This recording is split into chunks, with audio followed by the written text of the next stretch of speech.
Good evening and welcome to UWI for the third Thursday of November. My name is Kimon Joseph and I am the officer in charge at the University of the West Indies Open Campus. And this evening I am filling in for Mr. Felix Wilson, who is currently on leave. With me in the studio today are two very special gentlemen. I have with me Mr. Barry Kazimi, who is the Senior Administrative Assistant at the UWI Open Campus Dominica site.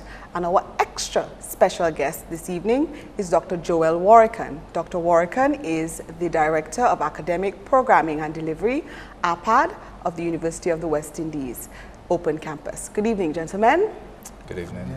Joel, since you're our extra special guest this evening, can you tell me what you do at APAD? Yes, good evening again to you, Kimon.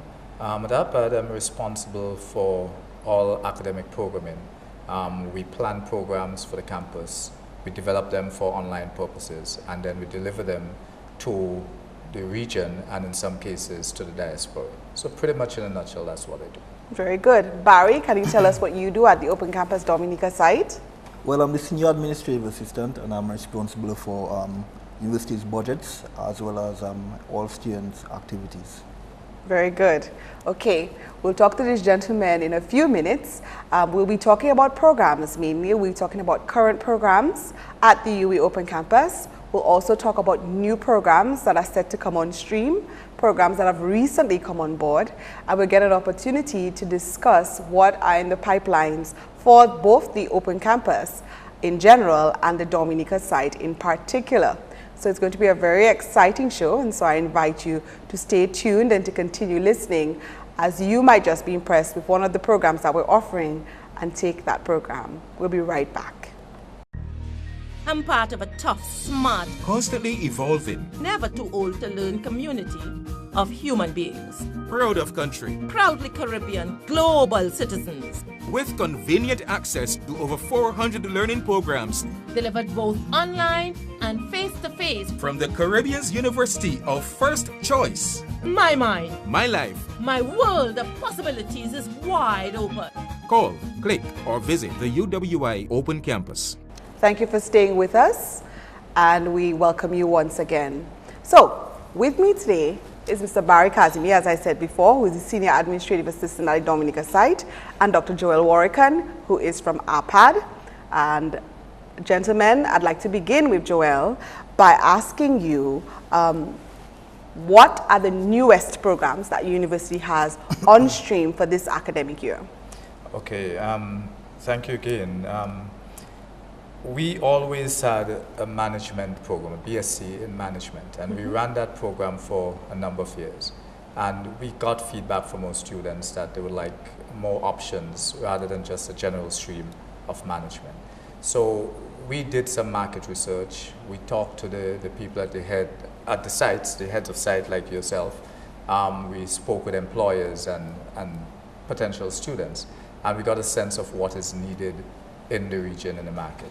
So we came up with 7 options. So we still have the option of a general management option, but also we have options such as entrepreneurship, marketing, international management, hotel and tourism management, public sector management, etc. So in the management side, at the BSc level, we have quite a bit of offerings. We have done some tweaking to existing programs. So the accounting program, the banking and finance, they have been tweaked somewhat, and so they're quite refined.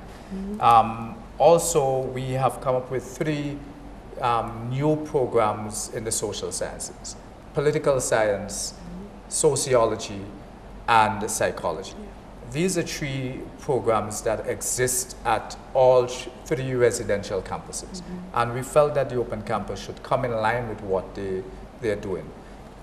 We believe that there are many students who are doing these programs from across the region, going to one of the physical campuses. But that if we ourselves took those programs on board, then the students at the residential campuses can make that big decision to take courses from any campus. So they can do it physically by being at a campus, or they can do some of it online. So you can do a mixed mode, Right. or you can decide whether you want to do it all online or whether you do it at a physical campus. So that's at the undergraduate level. At the MSc level, we have also recognized that having had a BSc in management for quite some time, we have a number of students who have graduated and would like to continue. The interesting thing is that many of these students had the option of choosing another university, but they said to us that they prefer to wait until we have developed an MSc. And I always say that this really speaks to the quality of service that we give at the University of the West Indies Open Campus, and also the quality of the programs. So we embarked on an MSc in management with 4 options. And one of the exciting options, I think, is the public sector management, because we do have quite a lot of senior officials in ministries, in the civil service, who want to upgrade themselves. Also, there's the option of marketing and HR. So they have, and the general management, they have quite a bit of options for which they can take. But one of the programs, one of the MSCs that we developed was for principals. And I want to highlight this one in particular, because this came out of a conceptualization by the Ministry of Education in Dominica. Right. And I met with the Ministry of Education, the Chief Education Officer, some time back, having just about ready to complete a project that we were doing with them, where we were training teachers to be teachers of IT at the CSEC level. Right. And the CEO at the time said, but you know, this is an excellent program that you're running with us. And I think that the principals ought to benefit from this level of training. So we sat down and we fashioned what we think should be in a program for principals. And at the end, we decided the best thing would be to have an MSc. But what do we want in this MSc? We want to have our principals and potential principals, aspiring principals, to have knowledge about how to manage a plant, not just a school. We recognize that schools are sites, live sites, Right. that needs proper management. There are budgets to be handled. There's HR issues. There are HR issues. There are people, interfacing of people, interactions, and so forth. There are parents to handle, their students. How do you do this? How do you manage a school which is both an arena for education, but an arena that is pretty much resembling what businesses are, what an enterprise system is. And so what we decided to do is to come up with a master's that has a hard management component, as well as an education leadership component. So our program ended up being management and education leadership, and that has the students who are doing this program, they are exposed to the same type of courses that a person who is doing management will be exposed to, as well as the educational aspect of it. So that's where the educational leadership comes in. Dominica sponsored 25 principals and aspiring principals. So they were the first group to get this program. Right. And from that, this thing has become quite big throughout the region. There are quite a lot of principals and aspiring principals doing this program. Okay. We also have the EDs. So why don't you talk a little bit about that? Right. The ED is the new exciting thing at the University of the West Indies. It is the first professional doctorate in education in the university. Right. Normally, the University of the West Indies has PhD programs, which are heavily research-oriented programs. This program is professional. It is practice-based. So what it does, it recognizes that there are quite a bit of people out there in the education sector who may have master's degrees, but still want to go a step further, but they do not want to do that heavy research-based program. So this might be the best option for them. It is an option that is available in the US system, the Canadian system, and recently the British have now started to run ED programs. this has attracted quite a bit of persons. We have two options. We have higher education and we have one in schools and educational system. So the higher education is for those persons working in that sector, the colleges, as in the Dominica State College, the universities and so forth. We find that leaders in those areas are attracted to this program and aspiring leaders. And the one on schools and educational systems, that's the one where we have the principals, the ministry officials, the senior teachers. But I need to say that we do not exclude the general public. There are many persons who may wish to change course. They may be working at a bank, at an insurance company. They may be the training officer. Or they may just decide, you know, I need to do something that can allow me to move out of that sector. This program is excellent for them. It is not confined to people in education. Okay. Barry, you work at the site and you are involved in meeting students and advising students and talking to students. What has been the feedback from the Dominican public for those new programs that Dr. Warrican has just described? Well, from my experience, many of the students and even aspiring students have given great reviews of those programs, particularly in master's programs, given the cost of the program and given the length. The good thing about the master's programs that we have, you can actually stay at you could stay in Dominica and do the entire program. So a lot of people found that to be very beneficial. In terms of the BSc programs that many of the students are currently reading, many of them find the programs to be very, very good in that it encourages critical thinking. It makes them think in a different way. I remember just yesterday, one of the graduates of our program said that he moved from one way of thinking to another. He said that when he sees things on the stock market, stock exchange, he now knows, he can now understand it. He said he moved from his two favorite programs at this point, basically CNN and Sportsmax. So, but the University of the West Indies has that ability to transform people, transform the way they think, transform the way they do things throughout their daily lives.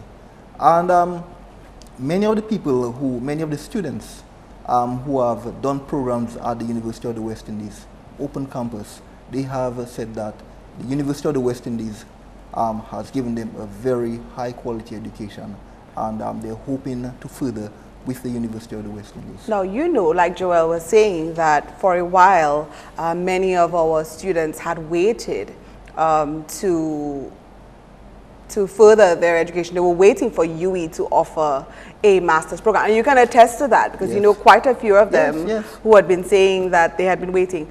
Why did they wait? Why were they waiting, hoping that we'd offer something in management at last at the graduate level? Many students who left UWI at the bachelor's level, undergraduate level, they say one thing about the University of the West Indies. We give them a quality education, and they don't mind it. I remember I was speaking to this police officer. He asked, when is the project management program coming out? I told him it should be out soon. He said he's going to wait. He said once he's assured that that program is coming out, he's going to wait, because he says he knows the quality of education that the University of the West Indies offers. Particularly for the fact that he said the prices for the programs are very competitive. Yeah, and we'll talk about the specific prices for the courses in a bit. But Dr. Warrican, I want to talk about the process for getting those new programs to students. So we have somebody who wants to do project management, like Barry is saying, and that person has been waiting for the program. What is the process from the time that the idea comes to you? How do you get the ideas for what programs to offer? And what is the process that takes to get to the students? Okay, good question. Pretty much we rely on people like you at the site to feed that kind of information for us. But I like to put a scientific spin on everything. I do not rely on anecdotal notes. So you come in to me and say, well, a potential student want to do project management. That is not sufficient. I prefer to test this scientifically. So what we do, we run surveys across the region to test the waters. So we identify a potential audience, we survey them, we ask them, would you be willing to do this program if we offer it? When we do that, we also ask about other possible programs, so they have choices. So that's one of the first things that we do. We do the market research. We find out if people are willing to do it, if they're willing to pay for it, and how much they are willing to pay. We do not want to have a market where we overcharge, for example. We want to do it within the budgets of the region and the region's people, because this university was not created to make money. It is really to offer a service per se. So we have to put a cost to it, because that's the only how we are going to be able to offer the service and to continue doing that. But we keep that cost as low as possible. Having identified whether this program is feasible or not, then we do the planning. So we have a group of people who will look at it to see what do we need to have in such a program. And this group may recruit subject matter specialists, and these subject matter specialists are not confined to UWI. We hire people as far as Australia, Brazil. I just signed off on a contract for somebody in Brazil. We try to get the best experts in the field to plan the programs, to write the program proposals. But a very interesting thing that we are now doing that is really an innovation in the region is that we set up program advisory committees. And this committee is drawn from the relevant sector in the region. So if we're doing, say, accounting, for example, we are going to call on people in the accounting sector to sit on this committee. Basically, what they do is to guide us as to what should be in this program. Should it be a double major? And if it's a double major, what would be the best twinning, major, minor, and so forth?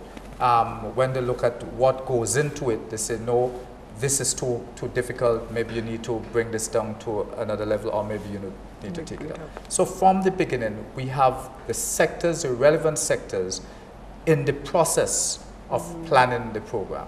And then from there, it goes to the development stage. And the development stage is necessary because, remember, all our programs are online. So we are taking them from a proposal that could work face-to-face with course outlines and so forth, to now a curriculum issue which takes into consideration both the adult learner and learning in the online space. And so we have those curriculum experts, the multimedia experts and so forth, who are going to take that proposal and lift it to be suitable for online. This is where we again engage course writers, material writers to do the writing. And these persons again can come from anywhere in the world. Having written the materials, we are ready now for delivery. But that advisory committee that I told you about at the planning stage, they're also involved at the course writing stage. They're guiding the process. And then we deliver the program. But when we deliver, we are not finished with the advisory committee. All the feedback from the students are sent to that advisory committee, who will then take that on board and decide whether we need to shift course, whether we need to make improvements, whether we need to strengthen this. Maybe the program is too heavy and reduce. So it is a complex process. But one group that I want to tell you that we do not exclude from the mix is the employers themselves, or potential employers. We like to say the university was not set up to serve itself. So we do not just develop programs. We do not develop programs because there's a potential audience out there.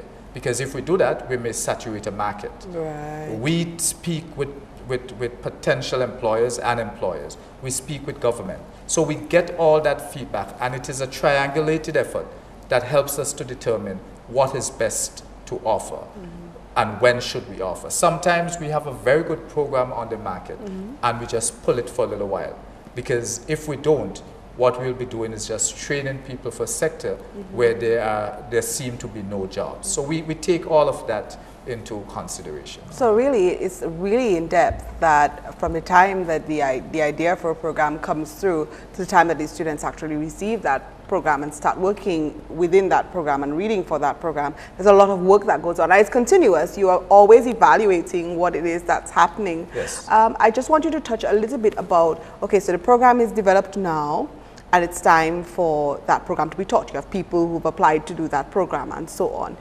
Who are the people involved then at this stage in working with the students in the program? Right, excellent question. Again, because we have various sectors that we're catering to, we have taken a model that is not in keeping with how the university has traditionally been doing things. So the open campus does not have faculty.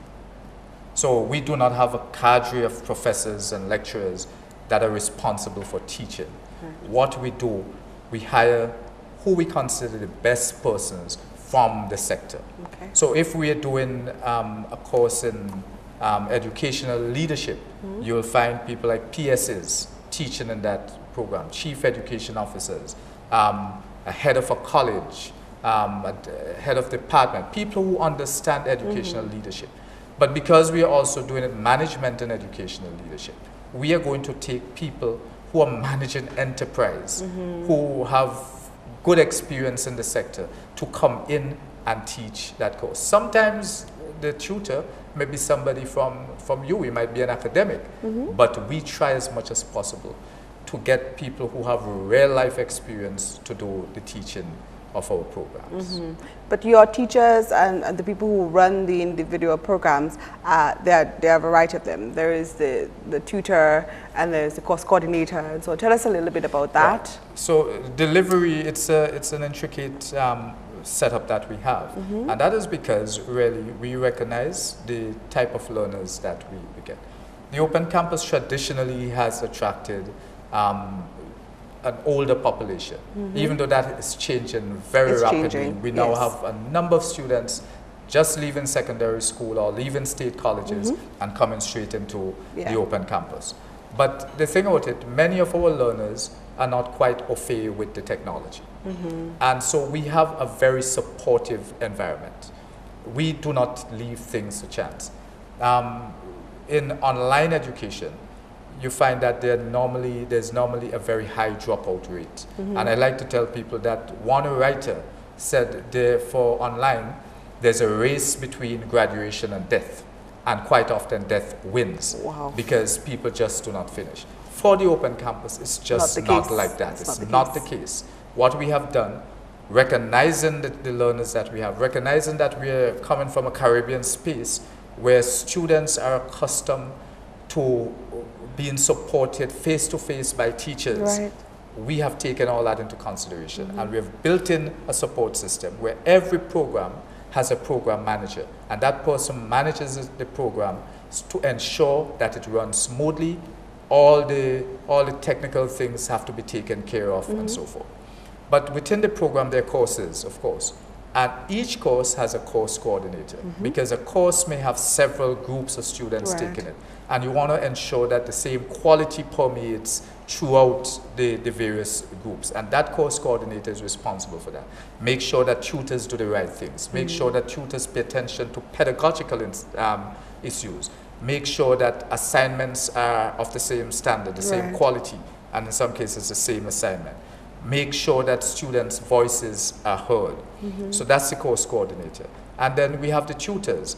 And we keep our numbers to a manageable amount. We do not want large groups so that students can get lost. So no group goes beyond 34 students so that they can get one-on-one attention if need be. But recognizing that many students and even tutors may have technical issues, we have somebody called a learning support specialist. And that person is always in our space, in that learning exchange, looking to see if somebody is having a technical problem. And in that case, they would hold that person's hand figuratively and help them to get through what they have to do, both tutors and students. And then we have the persons who give academic support in that space. A student may be struggling and that person is going to help them to find the right help. Maybe you need to speak to the course coordinator. Maybe we need to assign you to the tutor so the tutor can give some more explanation. Maybe I need to recommend that you take a study skills course, and so forth. So that person is there. And importantly, every tutor is exposed to mentoring and coaching. We have hired people who are always there in the space. They recognize when a particular tutor is not doing as well as should be done. And rather than us saying, we're going to let you go, what we do, we coach that person, we mentor that person. It's really a helping environment. And we can't forget your sites. They are critical. Normally, online students are on their own. But in this situation, a student can walk into a site and get that human help, you know, that direct human intervention to help to guide them. Barry, that takes me to an interesting point, because you are currently a tutor in 2 of the courses at the Open Campus, I believe. Tell us about your experience as a tutor, because you are a student in the master's program in adult and continuing education, and now you're actually working with adults in that teaching capacity. How is that going?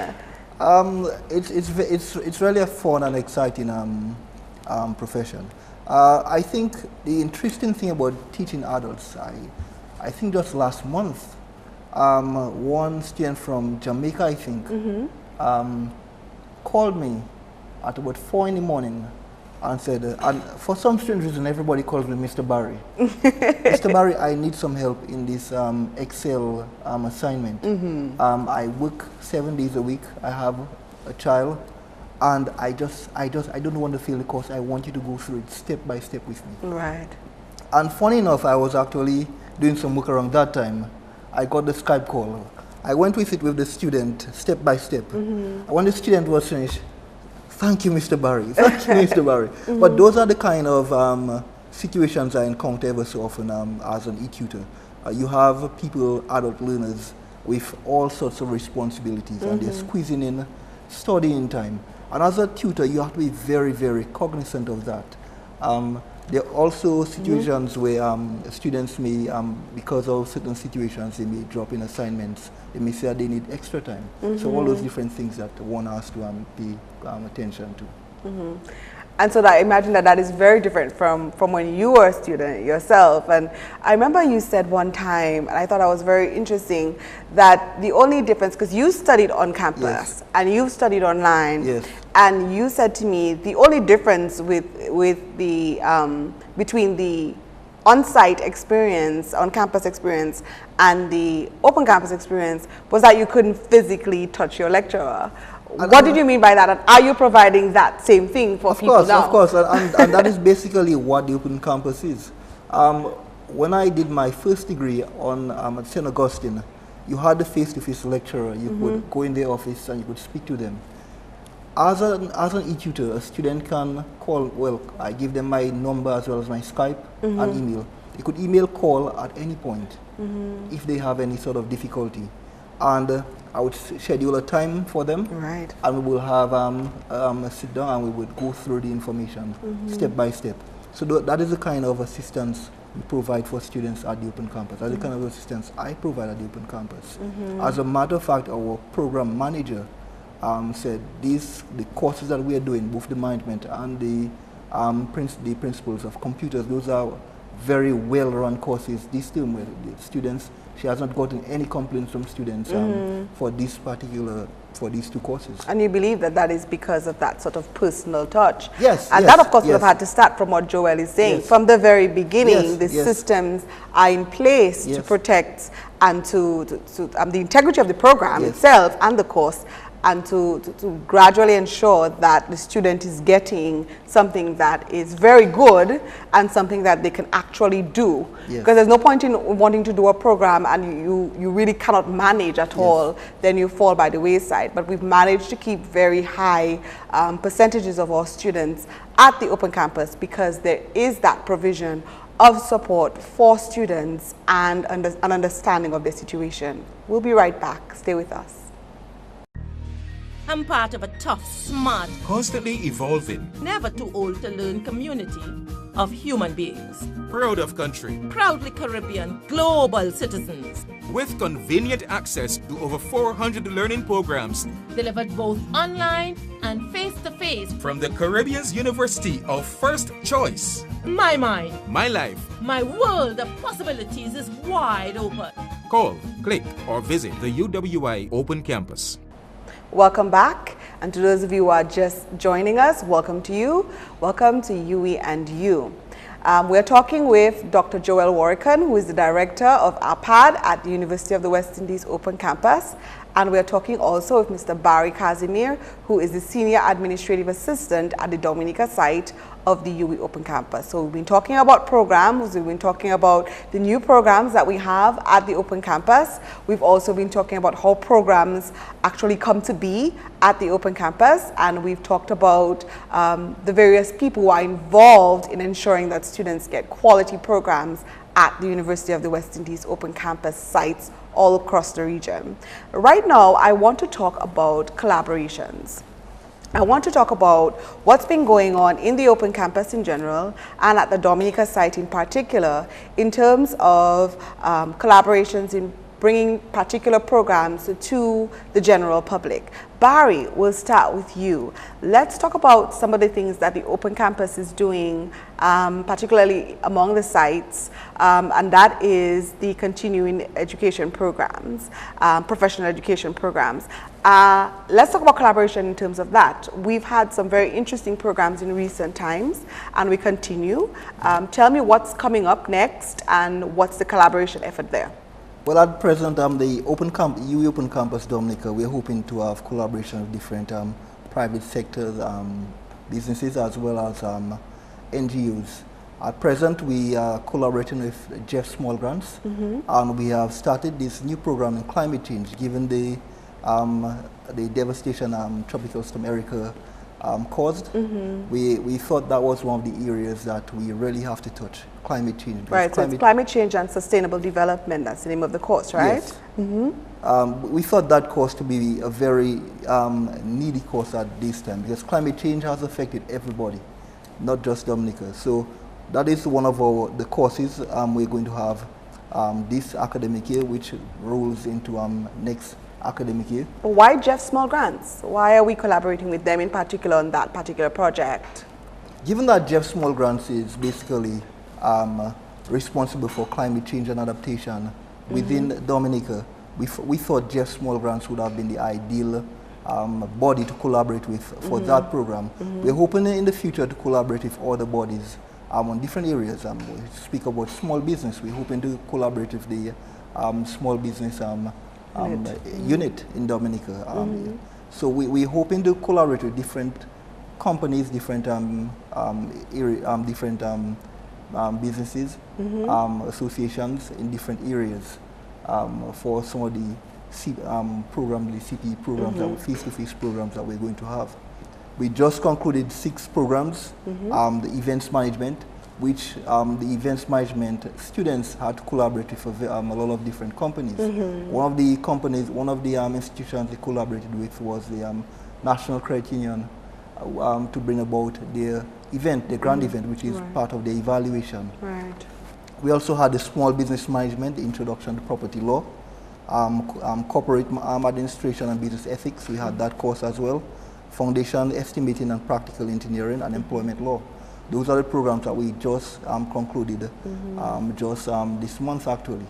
So we're hoping to bring in the private sector as part of bodies that we collaborate with. One of the interesting things that has been happening over the last 3 to 4 years or so is that a lot of companies are coming on board with the Open Campus Dominica site and are actually sponsoring many of their employees. We have Fine Foods Inc.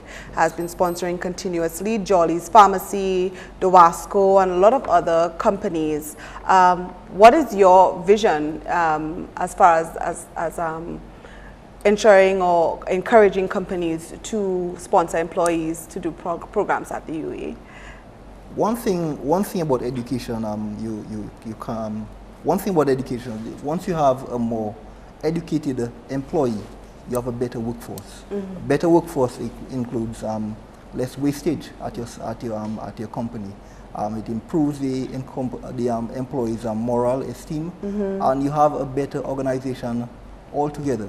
I totally endorse the fact that many organizations continue to ensure their employees improve educationally. And these programs are basically programs anybody can register for. Once you're 16, you could register for these face-to-face programs. Even if you have a master's or bachelor's, you could enroll in these programs. Very good. And Joel, tell us about some of the APAD collaborations that are coming on stream, and or some of the ideas that your division has for future collaboration for the Open Campus.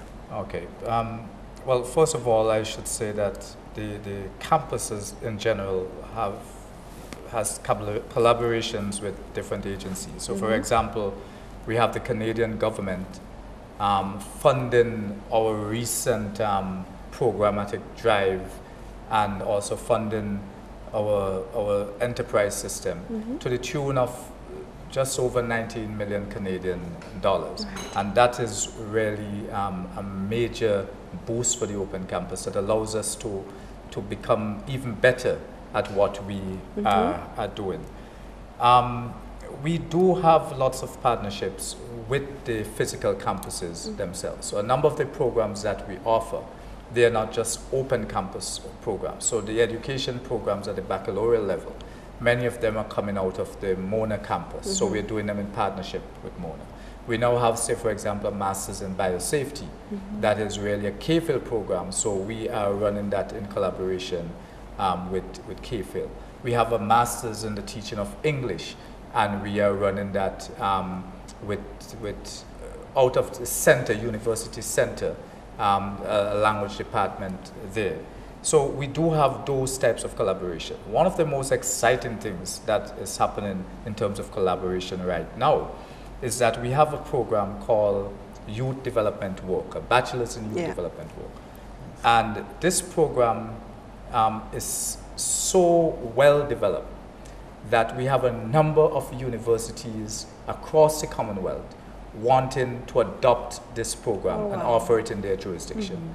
So what we have been advised by the Commonwealth Secretariat is that they can facilitate this process. And we have signed a memorandum of agreement among the Commonwealth Secretariat, Commonwealth of Learning, and the Open Campus to form a consortium of universities. So at the universities that want to offer this program, that they will apply to the this grouping, these three bodies, and will make a decision if they have the facilities to offer the program and maintain the quality.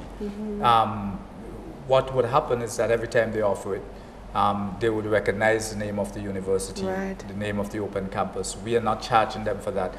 We see it as part of spreading the word of the University of the West Indies. So we are putting it out there as an open educational resource, but restricting it to special partners. So those are some of the types of collaborations that are happening. But APAD itself supports the sites whenever you want to put on these partnerships. And we want to take that partnership a little bit further. So you have a number of CPE courses that you offer. So for example, St. Lucia may have a CPE course that is doing quite well in St. Lucia, but there are 3 Dominicans who want to do it. It may not be feasible to run it in Dominica. What we are having a discussion now about doing is to, while St. Lucia is delivering that, we put it over the system so the 3 students in Dominica would be able to tap in. You know, so that's the type of collaboration, and we should be having a meeting pretty soon with the person responsible for CPE so that we can fine-tune how these types of things are going to happen. One of the interesting things that we've been discussing at the site level, and I know you've been discussing at the divisional level as well, is about helping students to finance their education. Everywhere you go, you hear people say, I would love to do a program, but I can't afford it. Of course, Barry can tell us that it's not expensive at all, and I will give him the opportunity to say that. But what about collaborations in terms of seeking financial aid for students, Dr. Warrican? Right. What the campus is actively doing right now is that we are going around to the various business partners in the Caribbean and presenting to them the programs that we have, helping them to see that we have a number of students who are from underprivileged areas who want to do these programs, but do not have the finance. And we are trying to find scholarships. We know that we are in a particularly difficult economic period, and many students are struggling. So we are not leaving that struggle to the students alone. We are going out and we are seeking funding for our students. We are doing that in collaboration with the sites. We are doing that in collaboration with the university in general. There are a number of scholarships available in the university. From the time you apply to the university, there are scholarships that you're eligible for. But these ones that I'm talking about in particular, these are ones where a business may decide to give a scholarship or bursary, and they will decide whether it is for a particular country. So if we speak to businesses in Dominica, for example, they may decide that, you know, this scholarship that we're going to give, it is for Dominican students. But there's some businesses that are, even though they're localized, they're also regional. And so some of the banks, for example, they may decide that, okay, yes, we want to give a Dominican student, but there's one that we also want to make for everyone, the regional audience. So these are the type of responses we are getting from the business sector. And we're really happy that the Caribbean businesses are now coming on board, and we're saying to Dominica and other islands in the Eastern Caribbean, this open campus was set up with you in mind. Barbados, Trinidad, Jamaica, they already all along had physical campuses, and they were serving their people. But there was always a complaint that Eastern Caribbean students and students like from Belize and the Bahamas and so forth, that it was difficult for them to access university education. Right. So the university and the regional government answered that cry, answered that call, and we have set up the open campus for what we call the UWI 14. That is those countries outside of the 3 campus countries. But now we have to recognize that we need to help our students, or underprivileged students, to get that education. And we are appealing to businesses to come on board. You are doing quite a good job at that already, but we are saying there's still much more that can be done. And Barry, of course, you would be able to tell us the cost of the program. We know that UWI is very good value for money. So give us an idea of how much, for people who don't already know, how much is an undergraduate program and how much is a graduate program. Give us a little idea. Our BSc undergraduate programs range from about 30,000 EC dollars. If you had to compare to if you had to go on campus, that is basically 2 semesters on any of our campuses. If you had to think of even North America, that's probably one semester. So you're basically getting a high quality education for a bargain price. If you're thinking of our master's program, the master's program is just about $24,000. Again, the same thing. You're thinking of if you're to University of Phoenix, if you're Leicester, it's a lot more money for any of these universities. If you're to go on campus, it's a lot more. Again, you're getting value for your money. The ED program is about 19,000 US. You can't get an ED for that kind of price, I don't think, anywhere in the world. You're basically getting a bargain at the open campus. If you're thinking of our CPE face-to-face programs, the 3-month program, it's 600 EC for it, and again too, you're getting value here. If you're moving to the summer CPE courses, you're thinking of just about 200 EC dollars. So at the open campus, we, as Dr. Warrican hinted, we're really working towards having education programs that are very affordable for our Caribbean people. And I encourage everybody to register, apply to do any of the programs that we are offering. Thank you. Dr. Warrican, last word on collaborations. I wanted to talk about collaborations with community colleges. People have been talking about, oh, I wish the open campus was offering science. for example, or I wish I could do something in the sciences at the Open Campus. Are there any plans for the Open Campus to collaborate with community colleges who already have the laboratories that we would need and that we do not have at our sites to run programs like these? Yes. In the first operations of the campus, we focus a lot on the social sciences and some humanities education. And that is because these programs lend themselves easily to online.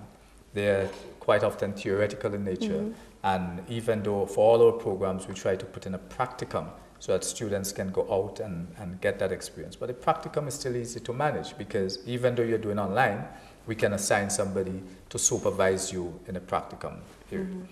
So that's what our first tranche. We have been going for about 7 years, and I think we have fine-tuned that, and we have been doing really good service in that area. But we are now thinking that we need to go beyond the social sciences and the humanities to include the science. STEM is extremely important to the development of a region. We have to think about the technology to drive this region, and the Open Campus can play a role there. But as you alluded to, we have to do it in collaboration because the science fields are, for the most part, practically oriented, so that it would be lots of labs. And it's not just the science, but we're also thinking about the technical fields where we are now thinking about workshops. So how do we do this? The plan is to partner with institutions, national institutions, in the various jurisdictions. So with Dominica, we'll hope that that partnership would be with the State College.